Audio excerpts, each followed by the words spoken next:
Let's design this in Figma.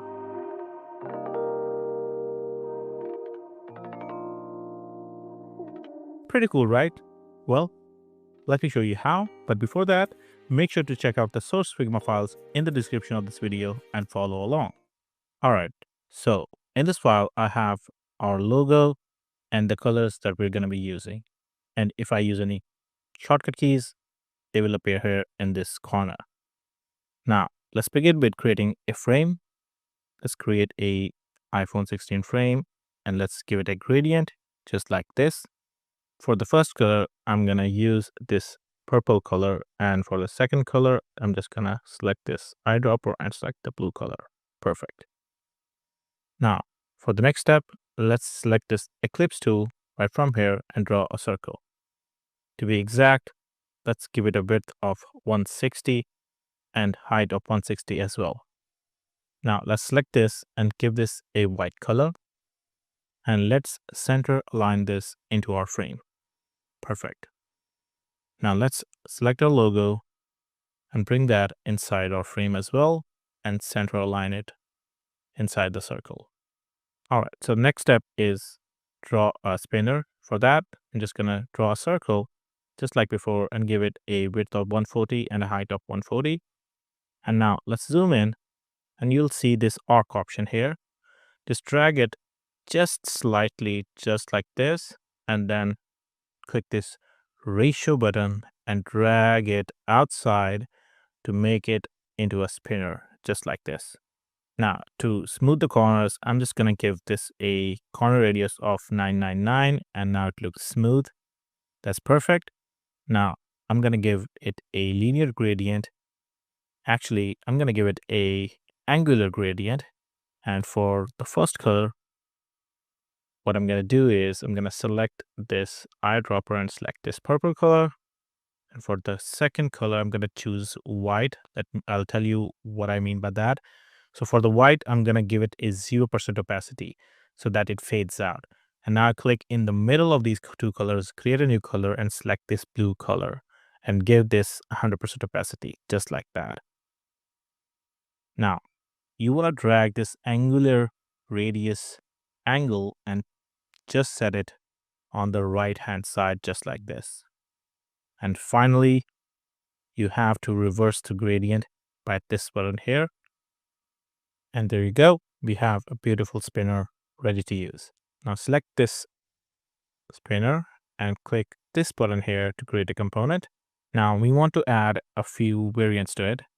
So what I'm going to do is press this button here, this plus icon to create a variant, and then press these plus icons twice to create 4 variants in total. Now listen carefully.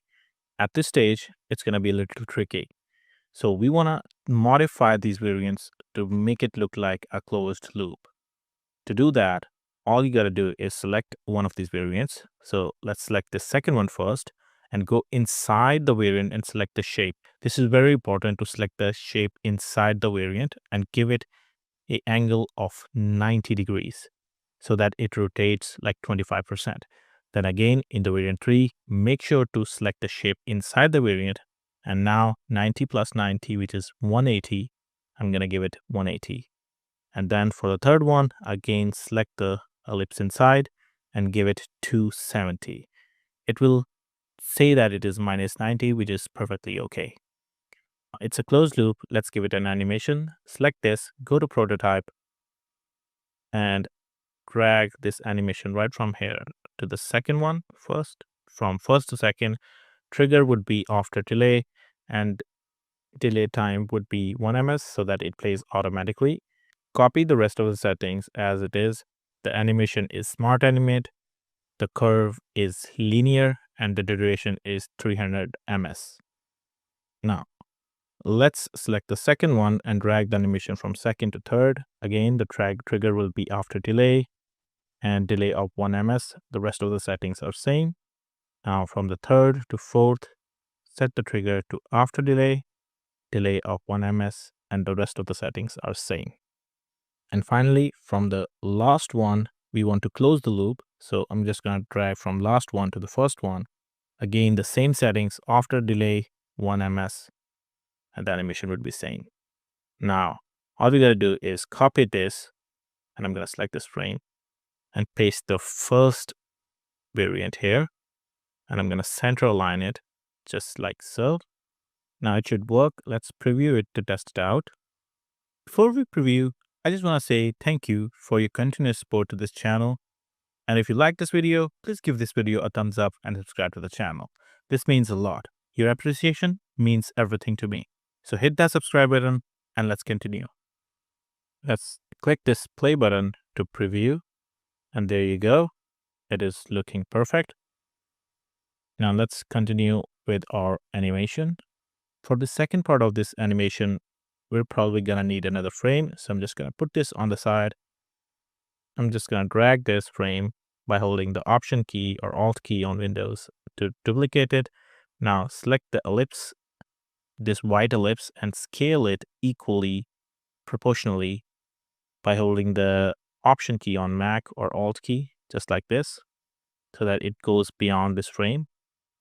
Now select the spinner that we had and set the opacity in the appearance to 0, just like this. Now I'm gonna duplicate this frame again and actually one more time, just like this. The reason why I'm doing this will become quite clear in just a few seconds. For now, let's just bring in the logo in our frame. Just copy this logo and paste it inside and put them side by side. I'm just gonna place them here and select the logo from here. And I'm just gonna, oops, sorry. Let's select the logo. If you can't select it, you can select it from the layer section. So, and use the arrow keys on your keyboard to move it. So I'm just gonna place these just like this. And this is looking perfect, just like this. The reason I duplicated this frame twice is because I want the logo on the same spot in both of these frames. So I'm just gonna copy the X value of this logo and go into the previous frame, select the logo, and set the value to exact same spot. Beautiful. Now I'm going to copy this logo as well and paste it in here, and it's going to paste it exactly at the same spot, but we don't want it on the exact same spot. So I'm just going to use the arrow keys to move it slightly on the left and set the appearance to 0 so that when we animate it, it slides in slightly from the left. And finally, I'm going to go into the assets, and I have already created a form. To save some time, I'm going to bring that inside this frame and center align it just like this. I'm going to place this over here. And what I'm going to do is duplicate this frame one more time. And finally, I'm just going to select both of these logos and this form and make them center aligned vertically. And there you go. And all you have to do now is select this form and set the opacity to 0. Now that we have all our frames ready, it's time we animate them. So let's go into the prototype and drag from first to the second one. After delay, the first one would be about 300 milliseconds because we want to see the loading animation, the spinner animation. So, and set the animation to smart animate, ease out with a 500 ms duration. Now from the second one, I'm going to drag the animation to the third one. The trigger would be after delay and delay of 1 ms so that it automatically do that. And all the rest of the settings will be the same. Again, from the third to the fourth, after delay 1 ms, same animation speeds, everything remains the same. And for the final one, we're just going to change something. We're going to change the after delay second to 1200 ms. And we'll keep the animation duration same. Now let's test this out by hitting this play button. And as you can see, there is a 300 ms spinner, and there is the logo animation, and then the form pops in finally. Beautiful. Let's test it out on the full screen. The spinner animation, beautiful. expand animation, then the logo animation, and finally the form animation. And it looks beautiful. Let's try it one more time. The spinner, circle, the logo, and the form. Perfect. So that was it for today's video. We've just created a beautiful loading animation in Figma in just a few minutes. The source files for this project are included in the description of this video for free, so make sure to check those out. If you've enjoyed this video, please give this video a thumbs up. Comment if you have any question, especially if you are just a beginner. I try to answer everybody. My goal here is to teach, and in return, all I ask is your support by subscribing to this channel. Thank you for watching. See you in the next one.